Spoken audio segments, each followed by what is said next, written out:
Moments ago, President Trump took questions aboard Air Force One before deplaning in Bedminster, New Jersey. He spoke about easing tensions between India and Pakistan. Watch.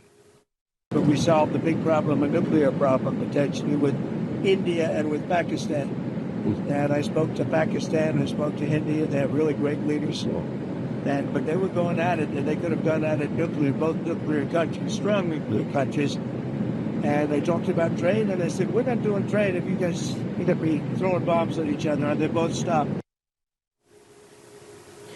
Earlier, my colleague Newsmax host Bob Sellers sat down with chairman of the Pakistan People's Party, member of the National Assembly of Pakistan, and former foreign minister of Pakistan, Bilawal Bhutto Zardari. Watch.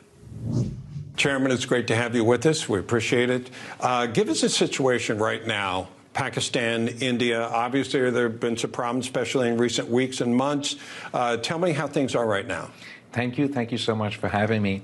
At the moment, we've achieved a ceasefire between India and Pakistan, thanks to the role played by President Trump and his team, Secretary Rubio. And that's a big achievement. The U.S. deserves credit for that. But this, at the moment, we have achieved a ceasefire, but we haven't achieved peace. And we're actually in a situation in South Asia right now where we're less safe than we were before this conflict. The threshold for full-out war between India and Pakistan has severely decreased as a result of this. The current state of play is if there's a terrorist attack anywhere in India or anywhere in Indian-occupied Kashmir, it means war between India and Pakistan, and that's not sustainable. Well, and of course, the real danger is that we're talking about nuclear powers. Absolutely. And any escalation could truly lead to something devastating. Very dangerous. So what needs to be done to bring peace, not just a ceasefire? So when Pakistan agreed to this ceasefire, we did so while communicating with the United States. And we were communicated that this would just be the start, and we'd work towards a permanent peace through dialogue and diplomacy. In a neutral location, we'd discuss all friction points with India. And I'm confident that the President of the United States shares that vision. The Secretary of State shares that vision. But I also suspect that the Indian government will try and sabotage the President's efforts. So we're hopeful that that sabotage doesn't succeed, and we can work together to achieve peace. And just like President Trump played a role in achieving this ceasefire, we're looking to the U.S. to play a role in encouraging their friend and ally India to have a dialogue with Pakistan, talk to them as a friend, and explain that the current state of play doesn't serve their interest, doesn't serve our interest, and it doesn't serve U.S. interests in the region. If you could explain to Americans that may not be right on top of the issues that go on between India and Pakistan, I think most people that follow it to any extent know that Kashmir has always been a conflict area. Yeah. Is that what needs to be addressed primarily, or are there other things that need to go along with it? I think as part of any comprehensive dialogue, we'll have to discuss all issues. Of course, we have to discuss Kashmir as a root issue, as a reason why India and Pakistan keep going to war, but also because if we keep ignoring Kashmir, they'll keep producing the cannon fodder for terrorists to use in such an event. So we have to talk Kashmir. We're happy to talk terrorism. Pakistan has CT cooperation with the United States. We've done a great job while working with them. The one country that the U.S. President thanked in his address to the joint session after he was elected president was Pakistan for our cooperation. If we don't talk to India about terrorism, we won't be able to cooperate on terror. And the third thing is water. India is weaponizing water. They've threatened to cut off the water supply for 240 million of people of Pakistan. That's a violation of the UN Charter. That's surely something that no one can support. And we're really looking to the international community to add their voice at ours in condemning India's decision to cut off our water and call upon them to take back that decision. If we are to start a dialogue, I'm confident that we can sort out the multitude of issues between us, create a peaceful environment, which will only, like, for example, the U.S. is talking trade with India, with Pakistan. If we have peace in the subcontinent, that trade deal will make sense. If we don't have peace in the subcontinent, if India is going to be trigger happy with potentially nuclear war, then that doesn't make sense for business.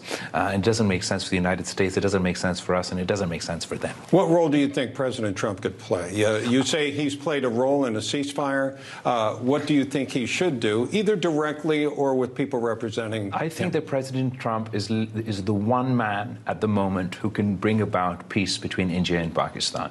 I think that there'll be a lot of... Why do you think that? I think his stature, his leadership qualities, and his vision supports peace. I think he's friends with Pakistan, he's friends with India, so he can talk to both of us as a friend and try and convince us to get along. But I also know there are a lot of entrenched interests here in Washington, and there are a lot of entrenched interests here in India who want to see us in a perpetual state of war because U.S. tax dollars subsidize the Indian economy, they sometimes subsidize the Indian military-industrial complex, all in the name of being this net security provider. They're worried if there's less war, there'll be less American tax dollars flowing in. But someone needs to explain to them that they can't have their economy subsidized forever. They can't have their military subsidized forever. If India and Pakistan make peace, we start trading, we'll all have the prosperity necessary to make the progress that we all demand.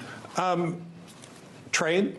How's that going now with the United States? We have the tariff things. I know the tariffs have been raised a good bit. What kind of conversations are going on? Where would you like to see this lead? I know the things the United States gets, textiles and rice and those kinds of things. Where do you see this going? We are having a great conversation in trade. The tariff decision may have been a bad decision for other countries. For Pakistan, it's good because it means we're actually sitting with America and talking about trade rather than terrorism and war and all those other things that we used to be barring when this conflict went on.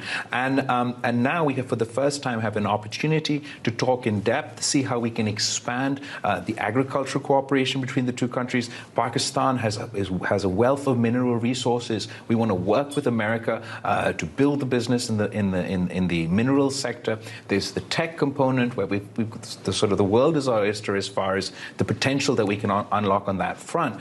But at the same time, for us to be successful in any of these things, if we have peace in the region, then businesses are going to progress. If we have peace in the region, I'm going to be able to convince American companies to invest, to come to Balochistan, to work over there like others are at the moment. If the Indian aggression is going to continue, if they're going to continue to support terrorist proxies in Balochistan that target those that invest in my country, then it's not going to create an environment that's conducive, even if our trade talks go well. All right. Chairman, thank you so much for being with us, and have a safe trip back. Thank you. Thank you so much for having me. Thank you, sir.